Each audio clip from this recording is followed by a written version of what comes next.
Can I actually do this standing?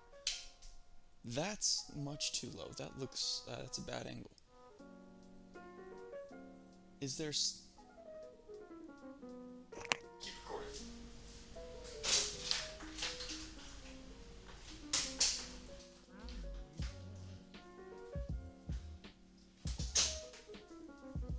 This is a bad idea.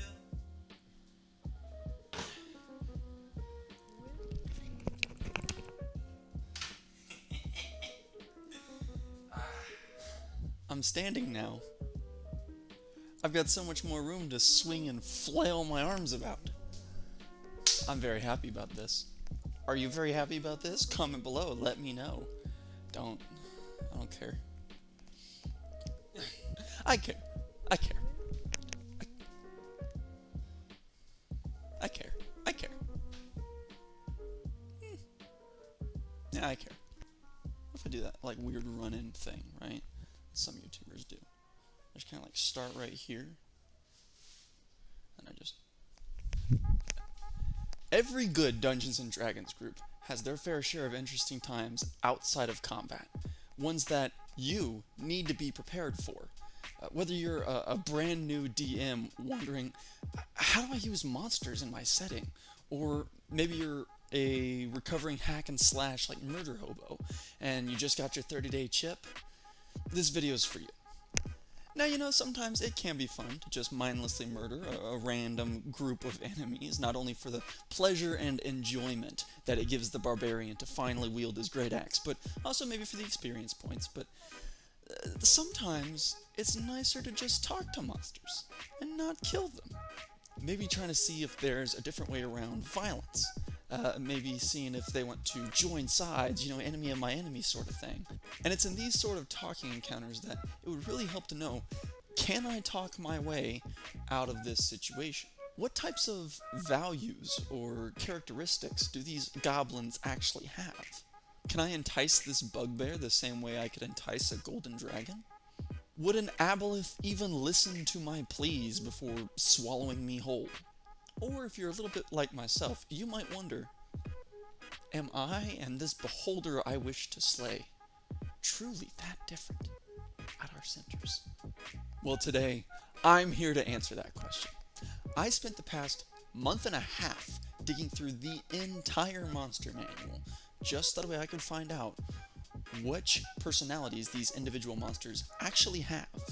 Also that you, as a player or dungeon master, might more easily decipher what motives your monster might have, or so that way you might more easily just play the BuzzFeed quiz, which D&D monster am I? It's time for... You can just cut the audio on that part, it'll be fine. This is gonna be so stupid. So, in an effort to categorize these monsters better than you look like you could be nice and you look really scary, I wanted to use a standardized method for determining personalities. And I think one of the best ones for me to use in this situation is going to be the Myers-Briggs Test. I'm not going to go into too much detail about how the Myers-Briggs Test works, but essentially, the test gives everybody 4 letters, and each of those 4 letters determines a certain part of your personality. They each have 2 different options. You can either be extroverted or introverted, sensing or intuition. Intuition starts with an N, don't question me. Thinking or feeling, and lastly, judging or perceiving. Now, I did have to change how some of these traits might define a creature, because some of them are like, would you rather be in the middle of the party, in the middle of attention, or would you be off in the corner petting the dog the whole time? And that doesn't really, like, fit any monster's description. So I changed it slightly, and you'll see what I mean as I go along and explain them to you. But for a quick example, like, does your monster like to announce his presence before he runs out and attacks you? Well, he's extroverted. Does your monster prefer to slink away in the shadows and wait for you to come to him before getting the drop on you? Introverted. And that sort of thing kind of carries throughout the rest of the descriptions.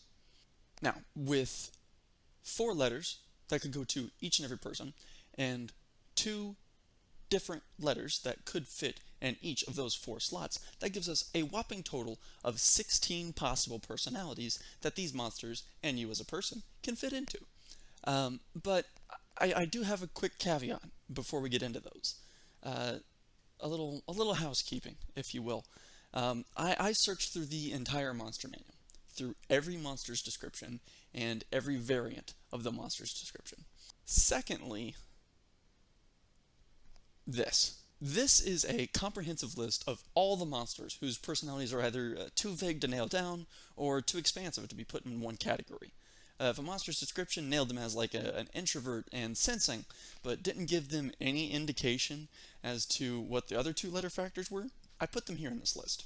Now, if it gave me 3 letters, I allowed myself to embellish a little bit and kind of put the 4th one in there. I try to keep as many monsters out of this list as possible. Kind of like one of those try to avoid being neutral sort of things on a test. But I can only work with what I'm given. Now, other times, a creature might be too versatile to put in one category. For instance, this guy is called an Etten, and as you can see, he has 2 heads. Each one of those heads, it says in the monster manual, has its own personality. So it doesn't really delve any deeper into what those personalities might be, but it says they are different, and therefore I'm not going to put them into 2 categories. I'm going to put them into this one. This is my catch-all. Now, some of these creatures are kind of in the monster manual as evil for evil's sake, and that's well and good, but that's not really extensive enough to fill in all 4 of those letters. Evil, well, I guess that's 4 letters. EVIL. There you go. That's your 4 letters. No, it's not. It's not extensive enough to fill out all 4 of those. So I kind of put them in here too. Here's a few examples of those. Look, they're all over the screen. Some of these guys are just constructs, and they're built with no personality. For instance, the flying sword, the rug of smoldering, smothering, the rug of smothering. No personality. A few of the ones you kind of see at the bottom are commonly known yet mythical creatures sometimes. For instance, the Tarrasque. Yeah, okay, so you're going to notice that I put the Tarrasque on this list, right? He's probably where your eyes went to first. You said, oh, he put the Tarrasque in there? Yeah, he's got no notable personality. There's one of them, and he sleeps somewhere under the Earth's crust and waits for whatever godly figure that made him call on him to come up to the surface, destroy a town, and go back to bed. That's just lazy. I can't sit down with that guy and have a nice talk about the weather or baseball or... What piques a Tarrasque's interests? Most playable races also exist here in this list because they're just way too customizable, and therefore they don't have a ton of reliance on what the monster manual actually has to say. Either that, or the monster manual will just not put very much in there because they want the player to take up most of that. So that's kind of why I put like the Aarakocra in there and stuff like that. The only other creatures I want to talk about are what I'm going to dub the half creatures or the transformers. That's going to be your half dragons and your lycanthropes. The half dragon is a normal regular person or creature until he wasn't. Like one of those 60-minute interview shows, murder mystery shows. He's his own kind of personality, whatever you make your character's personality to be, or whatever the NPC's personality is. And then he kind of slowly transforms into having the personality of the colored dragon he's transforming into. That's not really notable. Just look at my descriptions of the dragons later on in the video. The other one is the lycanthrope, which is essentially a regular creature that has its own personality, but when it transforms into a beast, it's like a beast. I don't know. There's an exception to that, and that's the werejackal, but I'll talk about him later. Now, with that little bit of housekeeping out of the way, let's move on to our monster personality charts. Woohoo! Anyway, hi. This is not a brand new day. I did not forget to record these yesterday, and I just went off screen and switched shirts, is all, and the lighting's different. So, first up on our monster personality charts is going to be ISTP, or Introverted, Sensing, Thinking, Perceiving. I titled this personality, The Lone Hunter, because typically these monsters are kind of loners, and all they really do is hunt. That's kind of what they live for. They live to just kind of eat and carry on their lives. Improvident. They don't have a lot of foresight. They're just kind of like, if the food comes along, we're gonna eat it, and I'm not really gonna take the time to like make a society or look towards the future. I'm just gonna, if I'm a red dragon, I'm just gonna fly around, and then if I happen to find food, which I do because I'm a red dragon and everything's food to me, I'm just gonna eat it and take it. They are ambitious. These creatures will, they are not hesitant to go for things. They are very much act on instinct, and so they don't sit there and second guess themselves. If there's a challenge that looks to be very big, they say, "Well, I'm bigger," and they jump after it. They tend to be very harsh. These guys don't pull punches. They don't mince words. They tell you exactly how they feel, which kind of contradicts a little bit of what people typically think of when they think of introverted, right? But it's different for monsters, and I can't stress that enough, especially here in the first one. These definitions are gonna be different, depending on the monsters. Here is a list of all the monsters here, in case you can't tell just by looking at them. I'll put them here from now on.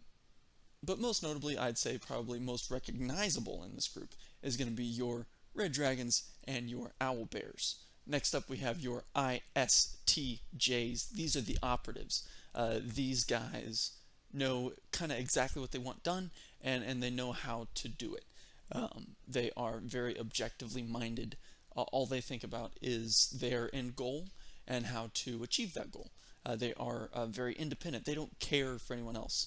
A few of these guys, the Gith Yankee specifically, they work in a society, but they are very much cold-blooded. Just cold in general. They will cut you out. In fact, they cut out half the race because one person disagreed with the other, and so they're very independent. They don't care. If you are weak, you have fallen behind. You are dead to them.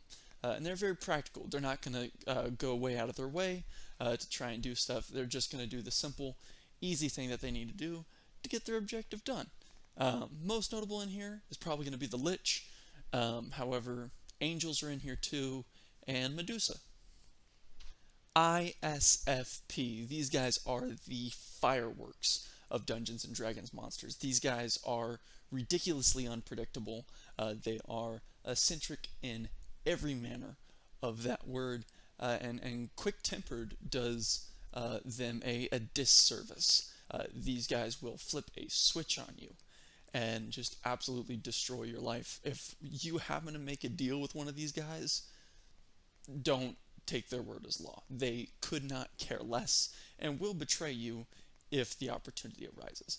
Specifically, what makes me think is the black dragons are known to be the most cruel and vicious dragons that exist. These guys will tell you one thing and just lead you into a trap and slowly torture you until they flip and they show their evil side, and you are no longer a friend of theirs. You are their snack. And that's pretty unpredictable, unless you know what you're getting into, which is the purpose of this video. You are welcome. ISFJ, the Recluse. These guys are very principled, but principled has their own meaning depending on which monster you talk about. For instance, the gold dragon is considered to be one of the good dragons. These guys have their own principles that usually align with most morals. But the Cyclops or the mummies are very evil, and they have their own ideals of what principled means. In their minds, principled is we do things a certain way, whether that be torture or actual murder or cannibalism, whatever you want to call a Cyclops eating a human. They do things their own way, but they make sure they're done by the book. These guys can be forthcoming when persuaded. These guys are not their perceiving counterparts. They very much like rules to be followed. I think the only exception to that, and the one that could sway back or forth between ISFJ and ISFP, is going to be your Cyclops. He's only following the rules when it comes to certain people. And when it comes to creatures that he feels are lower than him, he couldn't care less about any sort of deal he's made or you've made with someone else. Couldn't care less. Doesn't matter to him. Your food. INTP. These guys are the antagonists. They will, as their name would suggest, antagonize you for their own cruel reasons. They are logical. They do not base anything off of their own feelings, almost as if they have no feelings. They are completely unexpressive. They have to mock or mimic other people's expressions, or they do it just, to kind of trick you and throw you off. But they rarely show what they actually feel. And they are cruel. Cruel for no reason, cruel for their own reasons. Whatever the case is, don't trust these guys. They are bad juju. Of course, you have your demi-lich. That is probably one of the most well-recognized D&D monsters. But I think the doppelganger and the Kenku are also a very good definition of this particular personality. Brief side note, yeah, I know Kenku is a playable race, and that's why I said at the beginning that not all playable races were going to have that no notable personality trait, right? But the Kenku are a little bit different in that they have very specific qualities about them. The Monster Manual went out of their way to make them a very specific monster, a very specific kind of traits for them. And so, as far as the monster Kenku goes, if played typically kind of how the Monster Manual says them to be played, they're going to be here. Antagonist. INTJ, the Tyrant. These guys are very similar to the last group, the antagonist, in that they can also be very cruel and logical, but these guys are just a little bit different. They're very single-minded. They refuse to work with anybody. The other guys, the antagonists, they'll work with people. They'll have people under them. They will have sort of this oneness as a mindset amongst a bunch of people. The Tyrant typically only likes to work alone. And I think one of the other things that puts them apart is that INTJs are very haughty. They think very highly of themselves and very lowly of anyone else. And they can be very arrogant in that sort of haughtiness. I think one of the better examples of this is going to be the Mind Flayer. These guys think very highly of themselves, and I think anyone who has ever tried to fight or talk to an Illithid knows that, and they know these guys are going to be very difficult to talk their way out of a fight. If a Mind Flayer starts talking to you and tries to strike a deal, back away slowly. He just wants to eat your brains, and that's no good for anybody except the Mind Flayer, and we don't care about him. Sorry, Mind Flayer.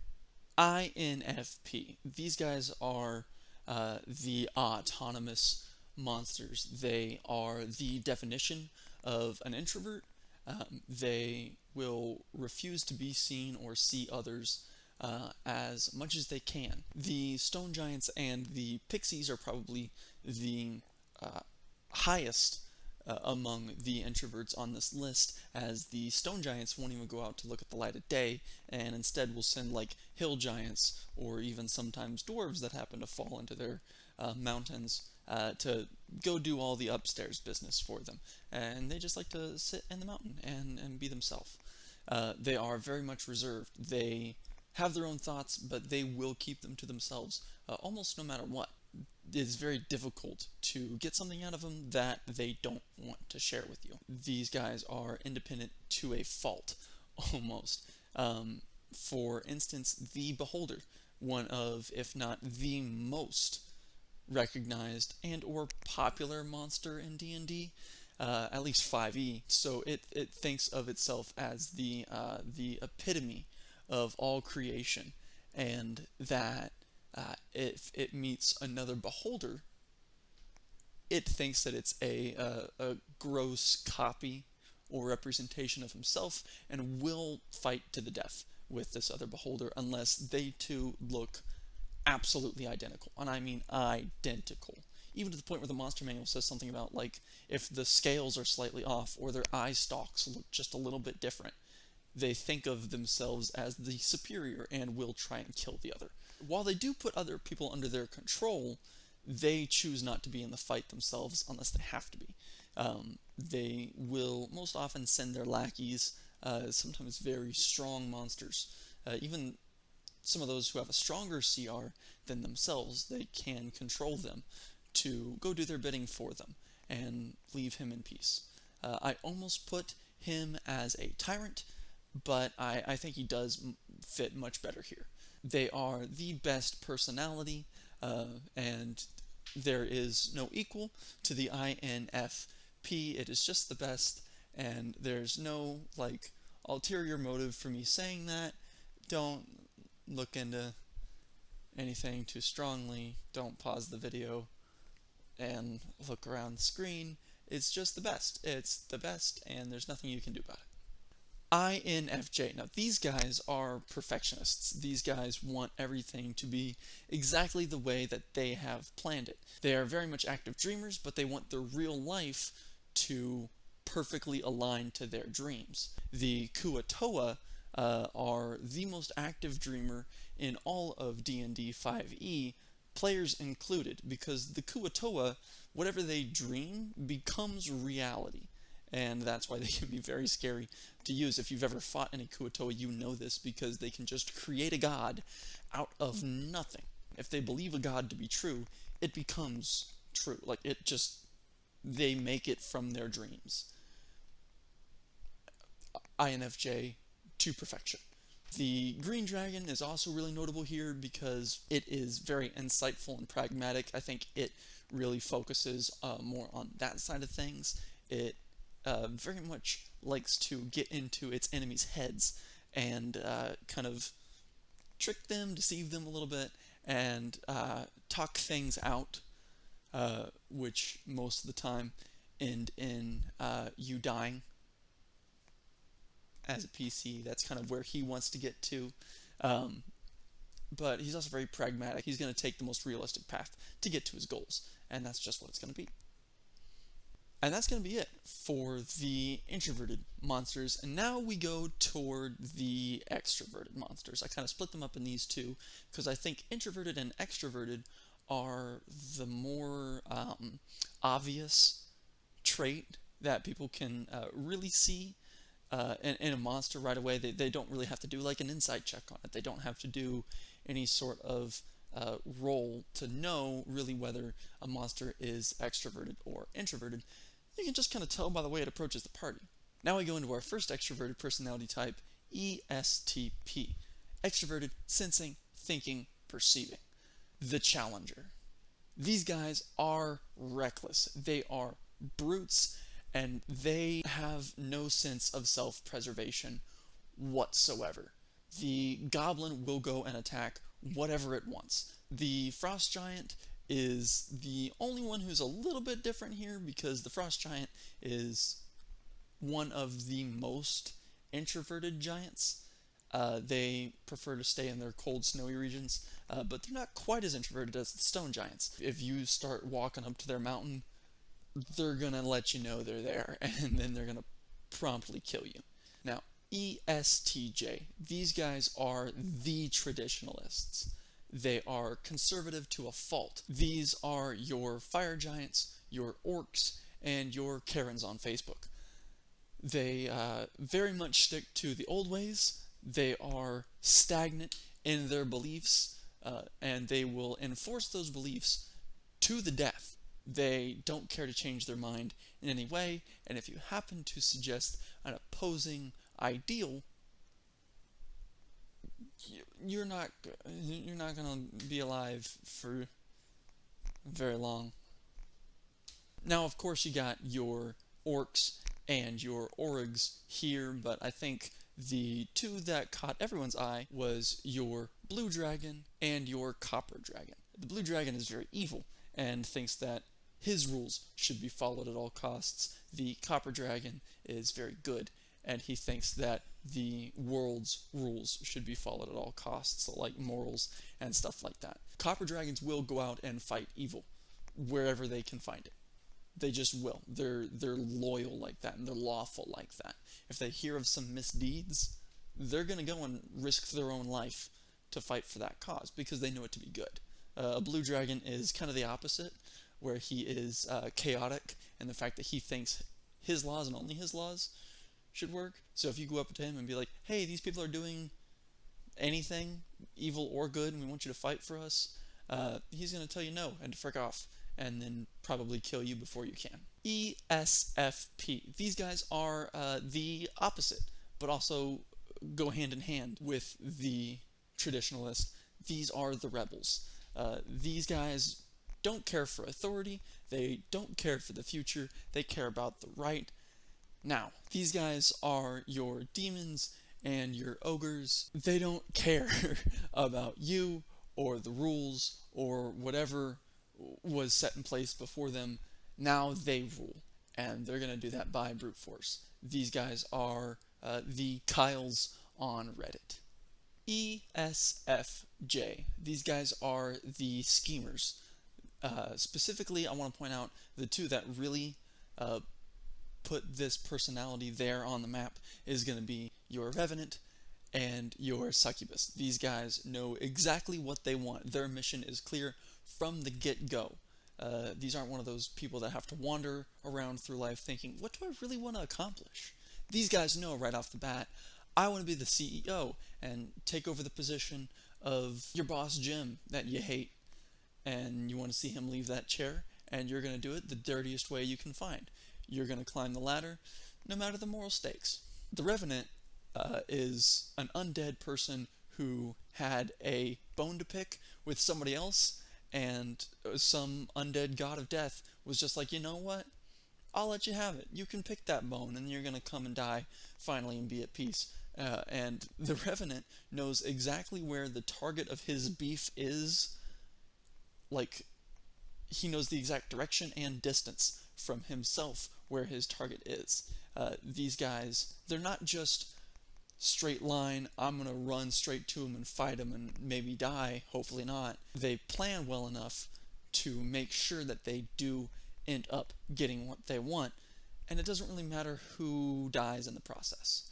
The Succubus is also kind of this way. If you know anything about a Succubus, they tempt you with your deepest, darkest secrets, and they slowly yet surely like to transform the best of us into the worst of us.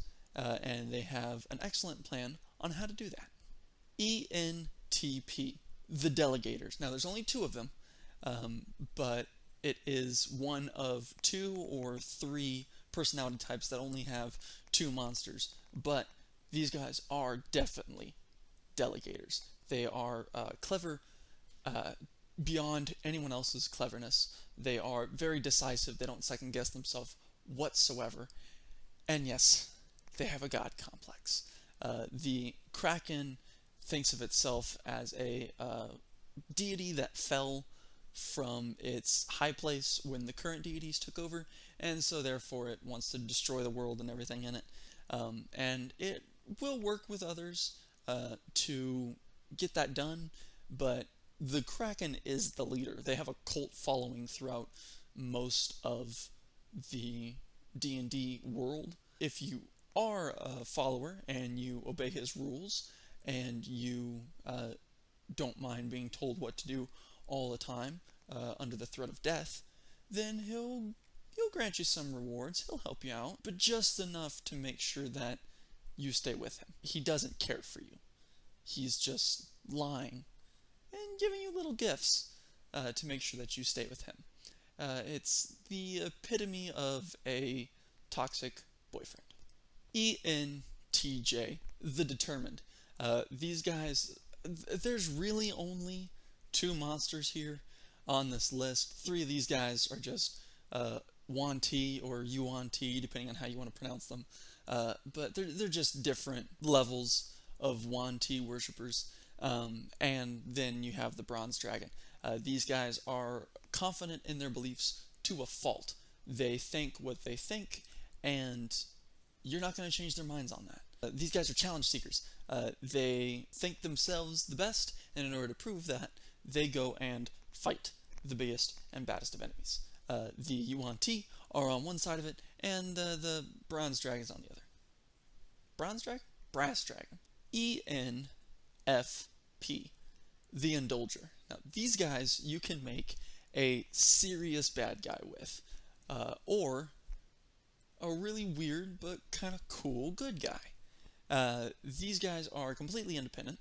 They care not for really anyone else besides their own interests.